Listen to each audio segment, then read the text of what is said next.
Muy buenos días, sean bienvenidos a la continuación del programa anterior, donde habíamos hablado de la fisiopatología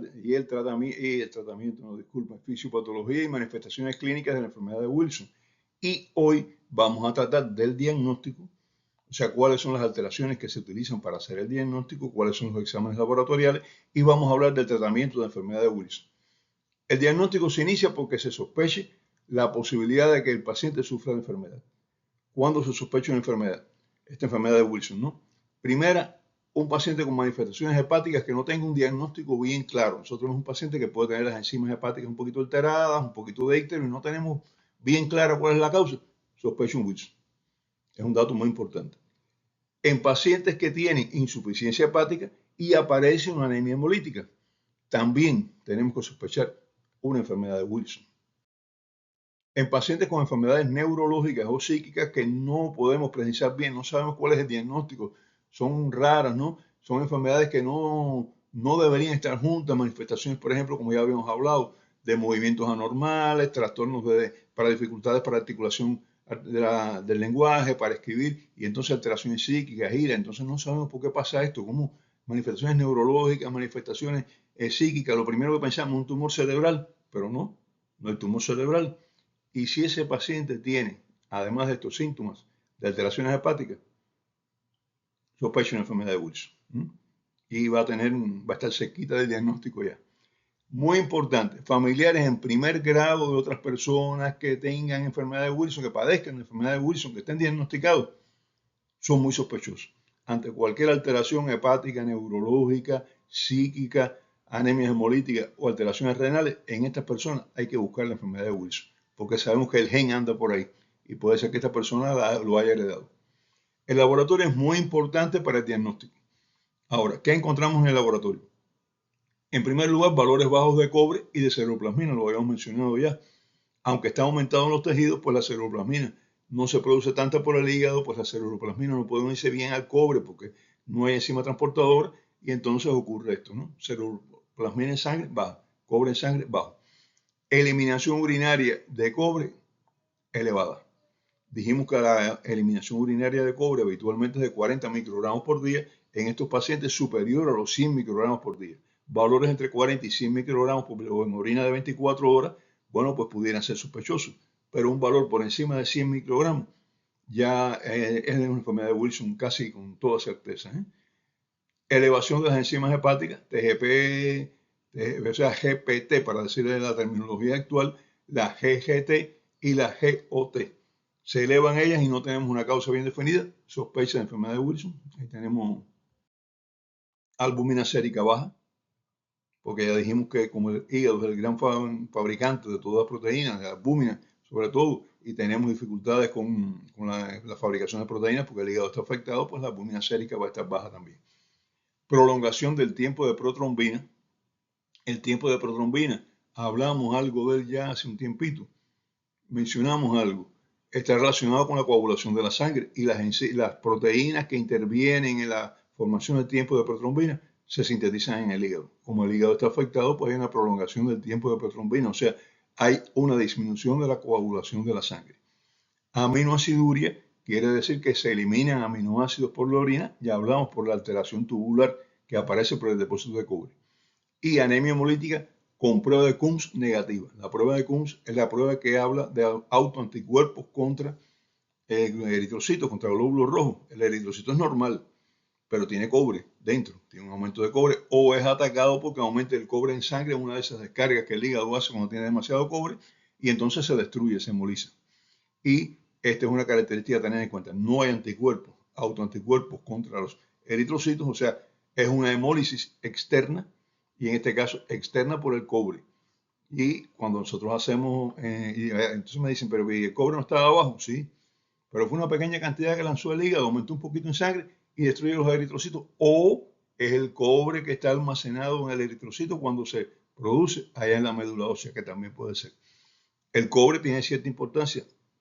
Hablamos de esto cuando las anemias, cuando se ve el ciclo de anemia, tiene cierta importancia en la formación del grupo prostético M. Por tanto, la médula ósea necesita cobre también. Y esto hace que los eritrocitos tengan su pequeña cantidad de cobre. Pero como hay un aumento de almacenamiento de cobre, aumenta mucho la cantidad de cobre en el eritrocito. Para confirmarlo es muy importante hacer una biopsia hepática. La biopsia hepática, por características histológicas, ya el patólogo nos dice enfermedad de Wilson, sobre todo cuando tiene posibilidad de hacer algunas tinciones especiales que van a confirmar que dentro del sistema dentro de las células hepáticas aparece una gran cantidad de cobre en el tejido, en este tejido hepático, y que si consigue calcular la cantidad de cobre, en la mayoría de los pacientes es mayor a 250 microgramos por gramo de tejido hepático seco. Es una cantidad enorme, ¿no? Y entonces si consigue cuantificar el cobre, se da cuenta rápidamente. Si no, pues las alteraciones, las características histológicas hacen sospechar la enfermedad de Wilson. En algunos pacientes, y esto es importante también, aunque se consiga cuantificar el cobre está no normal, pero está en 75 microgramos, que está más bajo de lo que hemos hablado. Pero esto pasa en algunos pacientes. ¿Por qué? Porque no siempre pues se puede cuantificar bien el cobre. Vamos a repasar los síntomas clínicos y recordaremos que la presencia de un anillo de Kaiser-Fleischer es patognomónica. Ver un anillo de Kaiser-Fleischer es decir, este paciente tiene enfermedad de Wilson. Pero no todos los pacientes con enfermedad de Wilson tienen anillo de Kaiser-Fleischer en el iris. Se sospecha enfermedad de Wilson o se puede diagnosticar enfermedad de Wilson cuando hay un aumento de las transaminasas hepáticas sin que tenga una etiología clara. Cuando hay posturas anormales de los brazos y las piernas. Cuando hay confusión o delirio en estos pacientes. Cuando tienen signos de demencia. No una demencia avanzada, pero signos de demencia y no tenemos un diagnóstico bien hecho. Bien hecho quiero decir, no tenemos un diagnóstico de qué tipo de demencia es. Dificultad y rigidez para mover los brazos y las piernas por la hipertonía. Dificultad para caminar por trastornos de coordinación, ataxia. Cambios emocionales o de conducta que no tienen explicación también. Agrandamiento, distensión abdominal por la presencia de líquido dentro del abdomen, la presencia de distensión en general por la hepatopatía, por aumento del vaso y del hígado también. Cuando hay cambios de personalidad, pérdida del deseo sexual, miedos, angustias, neurosis, movimientos lentos, lentitud o disminución de los movimientos y expresiones faciales, la cara es lenta, se expresa poco, cuando el lenguaje se deteriora, cuando aparece una esplenomegalia y muy importante, lo mencionábamos ya, cuando hay un anillo de Kaiser-Fleischer.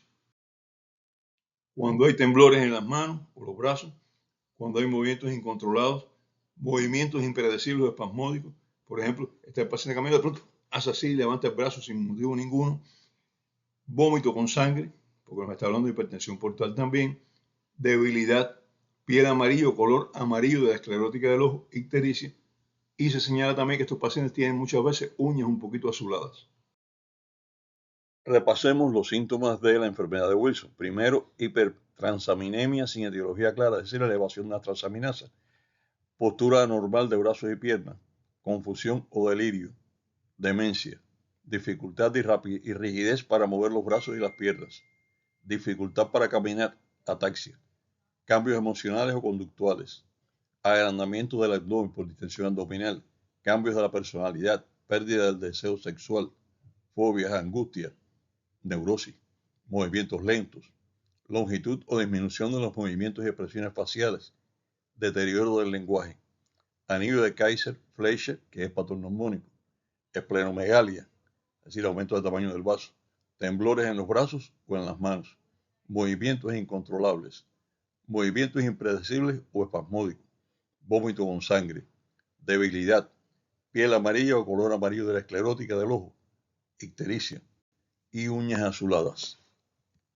Donde es posible realizarlo, el estudio genético molecular para las mutaciones del gen de ATP7B son muy importantes, no solo para el diagnóstico se puede hacer clínico, sino sobre todo para consejos genéticos. Porque si tenemos pacientes que tienen familiares con enfermedad de Wilson, pues debemos hacerle a los familiares también este tipo de estudio y decirle si la probabilidad que tienen cuando se van a casar, si van a poder tener un hijo con enfermedad de Wilson, ¿no? Y decirle cómo deben observar, vigilar a los recién nacidos para si aparecen manifestaciones de enfermedad de Wilson, pues que avisen rápidamente, ¿no? También hay un estudio que se hace con un isótopo radioactivo del cobre, el cobre Cu64, que es un isótopo radioactivo que se le une a ceruloplasminas.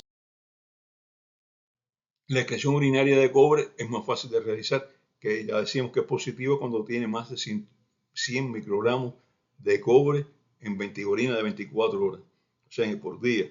esa ya es positiva. Pero hay una prueba muy importante que es la provocación con penicilinamida. La penicilinamida, vamos a hablar de ella dentro de poco, se utiliza para el tratamiento. Bueno, pues se toma una muestra de orina de 24 horas del paciente, ya sabemos la eliminación que tiene, se le administran 500 miligramos de penicilinamida, se esperan 12 horas, se repiten los 500 miligramos de penicilinamida y se valora, se toman 24 horas, la orina de 24 horas de nuevo y se valora la excreción de cobre. Al administrar la penicilinamida, como esta se une al cobre depositado y lo extrae hacia los riñones para ser eliminado, la eliminación de cobre en orina de 24 horas aumenta 10 veces o más. Y esto ya es un signo que el paciente tiene enfermedad de Wilson. Es una prueba que es mucho más fácil de realizar que aquellas de la genética, los radioisótopos, porque son más complicados y más caros.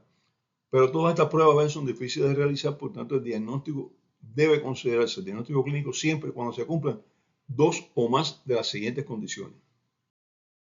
Antecedentes familiares, anillo de Kayser-Fleischer, anemia hemolítica Kuhn negativa, concentración baja de cobre y ceruloplasmina en suero, alto contenido de cobre en tejido hepático, eliminación urinaria de cobre en 24 horas elevada, ya sea por la eliminación de 24 horas o por la prueba de eliminación de cobre con la penicilinamida que hablábamos, que es el otro dato, o sea, prueba de estimulación con penicilinamida positiva, se aumenta 10 veces o más la eliminación de cobre. Los portadores de enfermedad de Wilson, por lo general, no tienen síntomas. Son personas que tienen una alteración genética, pero como el otro cromosoma funciona adecuadamente, pues no acumulan cobre. Pero se discute, y esto se discute un poco con cierta razón, que si se le da una sobrecarga de cobre en la dieta, o sea, esas personas comen alimentos un poquito cargados en cobre, mariscos, peces, los mismos que habíamos hablado, mucho chocolate negro, etc., pues pueden presentar los síntomas. Eso dicen algunos, pero eso no está confirmado totalmente. Tratamiento. El tratamiento de enfermedad de Wilson es de por vida. Lo primero que tenemos que enseñarle al paciente que no puede abandonarlo porque si abandona el tratamiento va a recaer en los síntomas, va a aparecer de nuevo el depósito de cobre. El tratamiento puede revertir los síntomas y hacer desaparecer todas las manifestaciones clínicas, sobre todo cuando no hay un daño instaurado. Y por eso debe ser lo más rápida posible después del diagnóstico precoz y tratamiento oportuno, rápido. Y la suspensión del tratamiento, repito, hace que se recaigan en los síntomas y aumenta la lesión hepática y la lesión renal y cerebral también, ¿no? Es importante que el paciente comprenda esto. Así que nuestro primer objetivo es que el paciente comprenda que el tratamiento es para toda su vida, que no puede abandonarlo y explicárselo bien.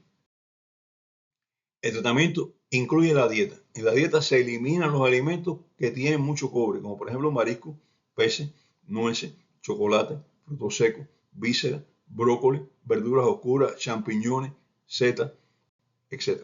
Todos que habíamos hablado anteriormente. El agua, debe estudiarse el agua que toma esta persona para darle agua que tenga baja concentración de cobre. El arroz y el pollo contienen muy poco cobre, o sea que son alimentos que se pueden consumir sin grandes problemas. Y no debe beberse agua mineral, porque el agua mineral tiene concentraciones de cobre elevadas.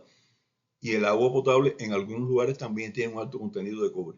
Por eso es importante estudiar el agua que toma la persona, porque si tiene alto contenido de cobre, hay que desmineralizar, tomar agua desmineralizada. El medicamento clásico para el tratamiento de la enfermedad de Wilson es la penicilinamida. ¿Qué es la penicilinamida? Es un derivado de penicilina, con un núcleo penicilinánico abierto, se une al cobre donde quiera que esté y lo elimina por la orina. O sea, extrae cobre de los tejidos, lo dirige hacia los riñones y los riñones lo eliminan. A los pacientes que toman este medicamento debe administrarse vitamina B6 porque la penicilinamida aumenta la excreción renal de B6. Por tanto, es importante a un paciente que está tomando penicilinamida darle un suplemento de vitamina B6.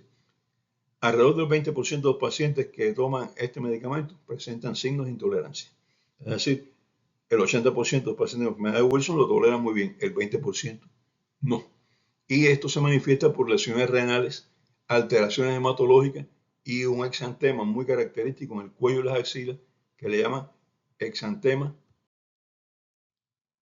serpeginoso o elastosis serpeginosa, porque parece una serpiente así enredándole la axila y cuello. En pacientes con manifestaciones neurológicas, la penicilinamida puede empeorar estas manifestaciones. Entonces, cuando tenemos un paciente que hace intolerancia a la penicilinamida, ¿qué hacemos? Bueno, pues hay otros medicamentos. ¿Cuáles son los demás medicamentos? La trientina. La trientina se une al cobre y lo elimina por la orina también. Y el acetato de zinc. Ahora, el acetato de zinc no tiene la misma función que tiene la penicilinamida y la trientina. ¿Qué hace el acetato de zinc? Induce la formación de metalotioneína. ¿Se acuerdan de qué cosa es esto? Metalotioneína. Es lógico, porque bueno, es lógico, eso pide un poquito, ¿no? Cuando estamos hablando del metabolismo del cobre, esta proteína se encuentra en el hígado y es el almacén de cobre. Pero también se induce, cuando le damos el acetato de zinc, induce esta proteína en las células intestinales y que hace que el cobre se retenga en el intestino y no pase hacia el resto del cuerpo, hacia el interior del cuerpo, no pasa sangre. El zinc, que es lo que acetato de zinc, lo que estamos administrando, es muy útil para jóvenes sin síntomas y para evitar los efectos sobre el feto en pacientes embarazadas, porque es lo que hace retener cobre en el intestino y que no pase al interior del cuerpo. Pero el zinc puede causar síntomas digestivos y no es recomendable para tratamientos prolongados. Se puede dar un momento determinado para apurar un poco la mejoría y después, bueno, pues retirarlo. Se recomienda que vitamina E. ¿Por qué? Porque la vitamina E ayuda a la reparación del tejido hepático. No tiene nada que ver con el cobre directamente. Lo que hace es que el hígado que está dañado se recupere con mayor facilidad. La vitamina E y algunas otras cosas que vamos a hablar después, en este caso, en este ciclo, algunos minerales también, algunos oligoelementos, ayudan a la reparación del tejido. Y en este caso se le administra al paciente vitamina E para ayudar a la reparación del tejido. Trasplante de hígado solo se plantea ante insuficiencia hepática aguda grave y es muy efectivo.